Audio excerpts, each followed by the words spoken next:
Dictation start होगी 5 second बाद। Yes, lesson number 71। महोदय, आपने जिस उत्साह के साथ मेरा स्वागत किया है उसके लिए मैं आपको धन्यवाद देना चाहता हूँ। आपने ठीक ही कहा है कि मेरा यहाँ आना पहली बार नहीं है। मुझे जहाँ तक स्मरण है यह 5वां समय है जब मैं आपके इस सुंदर प्रदेश में आया हूँ। पहल जब 1922 में यहाँ आया था वह एक समय था और आज एक दूसरा ही समय है। उस समय मुझे यहाँ इसलिए आना पड़ा था कि देश के सारे बड़े बड़े नेता जेल में बंद थे।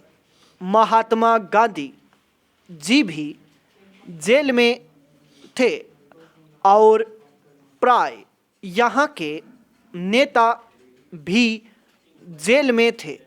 दुर्भाग्यवश या सौभाग्यवश किसी प्रकार मैं बाहर रह गया था और जब मुझे यह समाचार मिला कि इस प्रदेश में विशेषकर सरकार की ओर से बड़ी सख्ती हो रही है तो मैंने सोचा कि यहाँ आना आवश्यक है। पूज्य मालवीय जी से मैंने इसका जिक्र किया तो वह बड़ी प्रसन्नता के साथ यहाँ आने के लिए तैयार हो गए। यद्यपि उनकी अवस्था उस समय अधिक थी। मैं तो उस समय नवयुवक था। हम दोनों यहाँ आए यह आज से 32 वर्ष पहले की बात है और आपके इस सुंदर प्रदेश का मुझे पहल परिचय मिला। कल जब मैं यहाँ आ रहा था तो मार्ग में मुझे वह जगह दिखलाई गई जहाँ मैं बहुत कठिनता से रात भर बैलगाड़ी पर चलकर किसी प्रकार पहुँचा था। अब तो यहाँ पर कुछ कुछ अच्छी सड़कें भी बन गई हैं और कल मैं यहाँ कई मील दूर से मोटर गाड़ी पर चलकर पहुँचा, पर उन दिनों यहाँ पहुँचने का साधन केवल बैलगाड़ी थी और मुझे बैलगाड़ी से घनघोर जंगलों में यहाँ के 3-4 स्वयंसेवकों के साथ जाना पड़ा था। जब मैं उन दिनों की तुलना आज से करता हूँ तो मालूम होता है कि इन कुछ वर्षों में कितना अंतर पड़ गया है। पाई पैरा चेंज जो काम महात्मा गांधी जी ने स्वराज्य का देश को स्वतंत्र करने का आरंभ किया था वह काम देश के सौभाग्य महात्मा गांधी की तपस्या और सब लोगों के परिश्रम तथा त्याग से सफल हुआ। 5-6 वर्ष बीत चुके जब से हम स्वतंत्र होकर पूरे दायित्व के साथ अपने देश का शासन चला रहे हैं। आज भारतवर्ष में ऐसा कोई स्थान नहीं है जहां के लोग अपना शासन स्वयं न चला रहे हों। पाई पैरा चेंज लेसन नंबर 72। महोदय, हमारा जो संविधान तैयार हुआ है उसमें भी इस बात का प्रयास किया गया है कि देश में लोकतंत्र पूरी तरह से लागू किया जाए और जनता को लोकतंत्र की सारी सुख सुविधा मिल सके।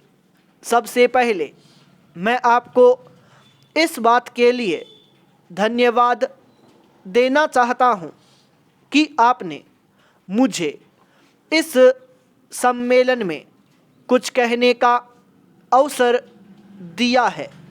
आपके सामने जो विषय आएंगे वे इतने महत्व के हैं कि हर एक हिंदुस्तानी चाहे वह किसी भी काम में लगा हो उन पर कुछ न कुछ ध्यान अवश्य देना होगा। पाई पैरा चेंज यह एक मानी हुई बात है कि बच्चा जैसा तैयार किया जाता है वह बड़ा होने पर वैसा ही निकलता है। शिक्षा का काम यही है कि उसको अच्छी तरह से सुलझे तरीके पर तैयार करे और उसको इस योग्य बनाए कि उसे जिस किसी भी काम में लगाया जाए वह काम को कुशलता और सफलता के साथ पूरा कर सके।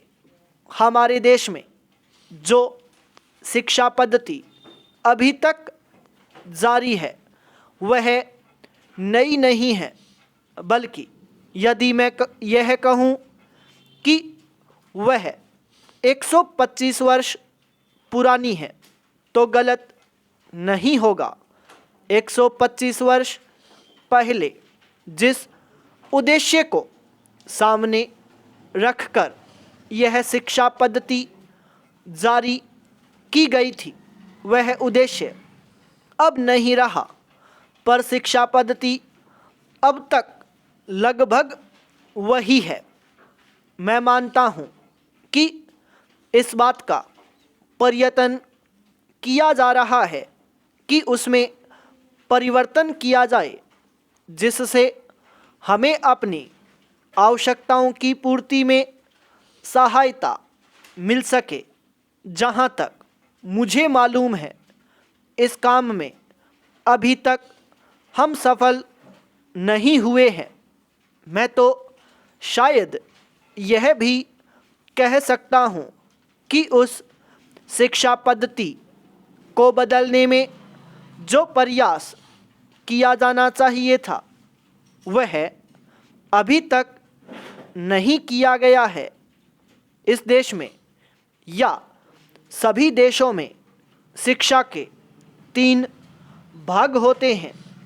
एक तो वह जिसमें छोटे छोटे बच्चों को शिक्षा दी जाती है, दूसरा वह जिसमें युवावस्था के पहले बड़े होने तक, और तीसरा वह जिसमें युवावस्था के विद्यार्थियों को शिक्षा दी जाती है।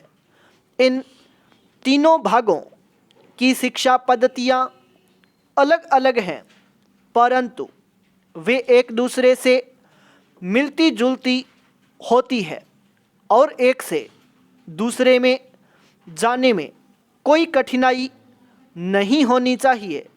इसलिए यदि हम अपने देश की शिक्षा में सुधार चाहते हैं तो सबसे अधिक आवश्यक यह है कि सर्वप्रथम प्राथमिक शिक्षा में सुधार किया जाए, उसके बाद माध्यमिक शिक्षा और विश्वविद्यालय के स्तर की शिक्षा में सुधार किया जाना चाहिए। मैं किसी को दोष नहीं देता, परंतु जब से हम स्वतंत्र हुए हमने पहले विश्वविद्यालय की शिक्षा में सुधार करने का निश्चय किया और विश्वविद्यालय अनुदान आयोग नियुक्त किया। स्टॉप।